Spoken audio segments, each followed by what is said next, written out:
I think what we experienced was, like I said, well beyond the material science and the capabilities that we had at the time, that we have currently, or that we're going to have in the next 10 to 20 years. Very good. Mr. Grush, you've been able to answer in great detail on certain questions, and then other things you say you're not able to respond to. Can you just explain where you're drawing the line and what's the basis for that? Yeah, based on my DOPSR security review and what they've determined that is unclassified. I see. So you're answering any questions that just call upon your knowledge of unclassified questions, but anything that relates to classified matters you're not commenting on in this context. In an open session, but happy to participate in a closed session at the right level, yeah. Okay. And Mr. Graves, you've said that there are dozens of fellow pilots, military pilots. Are there also commercial pilots who've encountered the same kind of sightings that you described before? They are similar. Commercial pilots have less range and less sensors to be able to reach out and look for objects over wide swaths of airspace.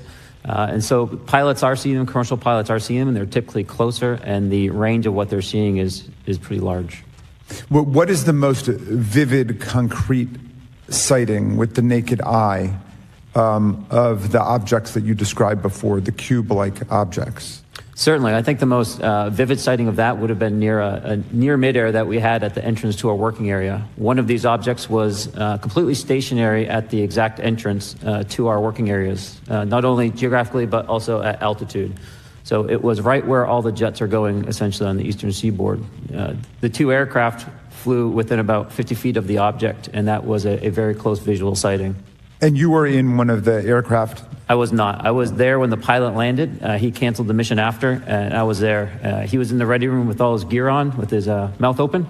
And I asked him what the problem was, and he said he almost hit one of those darn things. He said he was 50 feet away from it? Yes, sir. And his description of the object was consistent with the description you gave us before? A dark gray or a black cube inside of a clear sphere. Inside of a clear sphere? Yes. And with no self-evident propulsion system? No wings, no IR energy coming off of the vehicle, nothing tethering it to the ground. And that was primarily what we were experiencing out there. I'm over time. Thank you very much for your service, and I yield back to Mr. Chairman. Wow. Pretty interesting, huh? Yeah. Why is this not on breaking news front page 24/7? Because people don't want to. It's because it's a paradigm buster. And just like so many other things that kind of shake up people's reality, this kind of stuff gets hidden. And I think it's probably for the best. I think some people just can't handle this kind of stuff. That's not hidden. That's what's his name? Grush. He did a whole expose with the Pentagon. It was on the front page of the New York Times. It was on television. You know, what's it called? But you can ignore it if you want, though. But you could ignore it if you want, you know? Okay. Yeah, you can. I mean, a lot of people don't read the newspaper. A lot of people don't pay attention to what's going on in Congress.